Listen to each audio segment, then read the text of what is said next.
खुलुमबाय नोंथांमोनखौ बयखौ बरायबाय दिनै 19 सेप्तेम्बर 2023 बारायजायो मंगलबार फैदो दिननि खौरांफोरखौ बेखेवनोसै। गुवाहाटी नोगोरमानि सिङाव थानाय सानमारी ओनसोलनि बामुनि मेदामनि सुबानसिरि एपार्टमेन्टनि 6 ताला बिल्डिंनिफ्राय सासे 24 बोसोर बैसोनि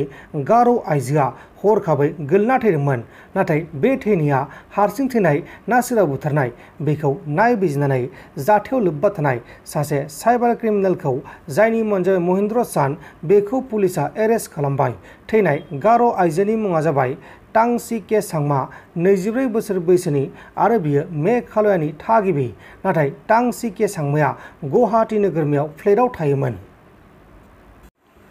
सनितपुराव सानै फलानजों लोगोसे बिसोरनिफ्राय हाथियार बोखांनो हादों। हमजानाय हाथियारफोरा जाबाय गंनै 7.65 mm पिस्तल आरो गंसे मेगजिन आरो बेजों लोगोसे गरथाम गोथां गुलिबो बोखांनो हादों। हमजानाय फलानफोरनि मुङा जाबाय जुल्फिकार आली आरो ताइजिबुर रहमान, सानैबो मुस्लिम मानसि। दा बिसोरखौ एरेस्ट खालामनानै नायबिजिरनाया सोलिगासिनो दङ। मख'नो गोनांदि जोंनि बे आसामनि गुबुन गुबुन जिल्लाफोराव मैहुर खालामनाया सोलिगासिनो दङ आरो हाग्रा बिफाना गोख्रों नोजोर लाखिगासिनोबो दङ। मोनसे गिख्रंथाव लामानि जाब्रबथाय जादों। बे गिख्रंथाव लामानि जाब्रबथायजों 3 सुबुङा अबथिरायै जिउ गोमादों। मध्य प्रदेश रायजोनि उज्जैन जिल्लानि सिङाव थानाय पारनाकेडी गामियाव गंसे खारबाय थानाय बास गारिया हरखाबै अभार स्पिडआव फिदिंद्रायनानै जाब्रबथाय जानानै 3 सुबुङा जायगायावनो जिउ गोमादों आरो बे जाथायावनो गुबुन 8 सुबुङा गोब्राब जोखोम जादों। बे समाव जोखोम जानायफोरखौ फाहामसालियाव फाहामथायगासिनो दङ आरो बे बास गारियाव गासै 40 सुबुंफोरा दावबायलांगासिनो दंमोन। क'क्राझार डिस्ट्रिक्टनि सिङाव थानाय जारबारि ओनसोलाव सासे बर' सुबुंखौ हाग्रा बिफाननि गुलिजों गावथारनाय जाथायखौ लानानै मिरु एबसु आफादनि आफादगिरि दिपेन बर' बिथाङा गोख्रों रावजों सोंखारिदों। बिथाङा बुंनाय बायदिब्ला बेबायदि जाथायखौ खालामनाया आयेननि बेरेखा जादों। क'क्राझार जिल्लानि जाहारबारियाव फुंनि समाव हेमन्त नार्जारी मुंनि सासे सुबुंखौ फरेस्ट बिफाननिफ्राय इनायै गावथारनाय जोङो खौरां मोन्दों आरो बेबायदिनो दुलाराय बर' फरायसा आफादनि क'क्राझार जिल्ला कमिटिया न'खराव खौरां लाहैदों आरो बे जाथाया मानो जानाय बोरै जानाय बिनि सायाव गासै तदन्त आरो तथ्य पातिखौ जोङो बुथुमनाय जादों। बाथ्राया जाहैबाय जे हेमन्त नार्जारी बिथांजों लोगोसे 16 सुबुङा फुंनि समाव हाग्रानिफ्राय दंफां खुन्दा लानानै जि फैनाय आरो बे समाव तरुन नार्जारी सासे फरेस्टआव खामानि मावग्रा आरो लोगोसे खगेन नाय बे सानै सुबुङा थांनानै बाइकजों थांनानै बिथांमोनखौ लामा ससेयाव बेंथाहैदों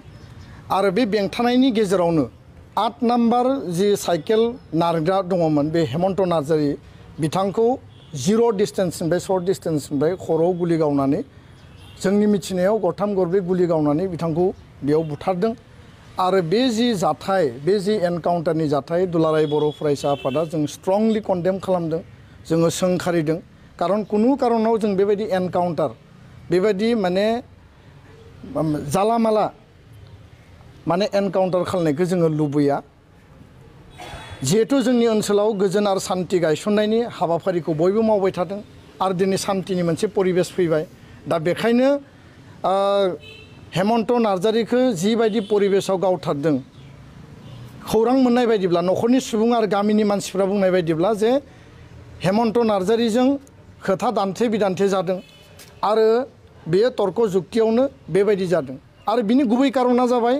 जे फरेस्ट डिपार्टमेन्टनि माखासे अफिसार आरो माखासे कर्मचारिया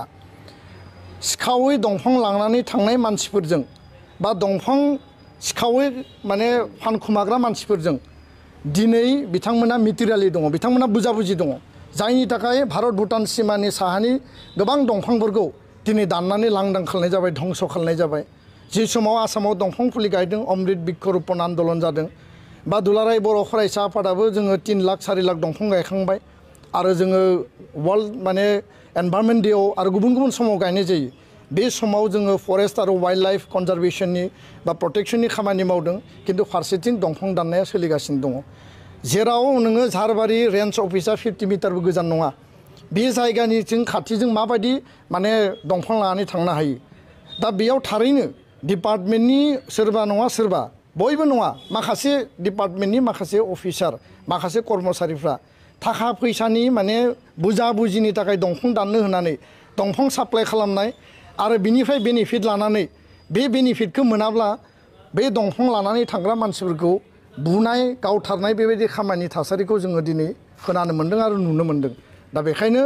दंफां दानफायनाय इलिगेलि दंफां हाग्रा ओनसोल दंस' खालामनाय बेखौ दुलाराय बर' फरायसा आफादा मालाबाबो जोङो गनाया आरो जायफोरा बेबायदि धंस' खालामनानै गाव जिउ थांना थानायनि थाखाय सानदों बेखौ नागारनानै गुबुन राहा लामा गुबुन हाबाफारि गुबुन इनकाम जेनेरेशननि थाखाय खामानि मावनांगौ हाग्रा ओनसोल दंफां दानफायनाय बेनिखौ ज्राब गारनांगौ जोङो गोख्रों रावजों रायजो राजाखौबो जों आपिल खालामदों बेराफारसेथिङै तरुन नार्जारी जाय बे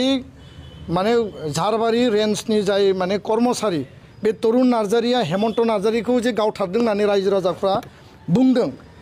बे तरुन नार्जारी आरो खगेन बे सानैया जे थांनानै बिथांखौ गावथारबाय बिनि सायाव माने तदन्त जानांगौ आसाम सरकारनि आसामनि गिबि मन्थ्रिखौ जों खावलायदों बेनि सायाव CID इनभेस्टिगेसन जानांगौ बिटिआरनि मानगोनां चिफ बिथांखौबो जों खावलायदों बिनि सायाव CID इनभेस्टिगेसन होनो थाखाय खामानि मावनांगौ आरो बे सानैया जेरावखि थाया मानो जिखि खना खनलायाव थाया मानो नागिरनानै दिहुननांगौ एरेस्ट खालामनांगौ तदन्त खालामनांगौ जाहाथे उनाव बेबायदि मिथिरालि बेबायदि बुजा बुजि मोनसे थासारिनि गेजेरजों सोरखौबा गावथारनाय सोरखौबा बुथारनाय बेबायदि थासारिया जाया बिथांखौ एरेस्ट खालामनो हायोमोन हमनो हायोमोन बिथांखौ तदन्त खालामनानै जेलाव हरनो हायोमोन आयेन बायदियै बिथाङा पानिशमेन्ट मोनगोन खिन्थु सोरखौबा बेरेफुंजानि समाव इलिगेल दंफां लाबोदों होननानै 16 जननि गेजेराव सासे मानसिखौ थांखिनानै 0 डिस्टेन्सनिफ्राय बेखौ गावथारनायनि रावबो अधिकार गैया दा बेयाव थारैनो माबा नङा माबा मोनसे बेयाव सिङाव रहस्य दङ बे रहस्यखौ अब्लासो जों मिथिगोन जे जेब्ला बे सानै मानसिखौ एरेस्ट खालामनानै बिनि तदन्त इनभेस्टिगेसना जागोन आरो थांनाय 3-4-5 मासनि सिगां मानास हाग्रामानि खाथि खाला आरो मानास हाग्रामा सिङाव गोबां माने माथाम माब्रै गान्दानि गोथै मोननाय जादों मुसानि गोथै मोननाय जादों आरो बेनिफ्राय जों बुजिनो हायो जे मानास हाग्राया दिनै सेफ मोनसे पर्यायाव गैया बेयाव सोरबा नङा सोरबा इलिगेल पचिं खालामदों शिकार खालामदों काजिरङाव माने नेशनेल पार्कआव जुदि गान्दा गावथारनाया बन्द जाबायबा इलिगेल पचिंआ बन्द जाबायबा मानास नेशनेल पार्कआव मानो बन्द जाया आरो दिनै सोर माने बेबायदि हाबाफारिखौ लाफिनदों बिनि सायावबो तदन्त जानांगौ खारन थांनाय बोसोरनि सिगां बे हाग्रा ओनसोलनि खाथि खाला जेसेबां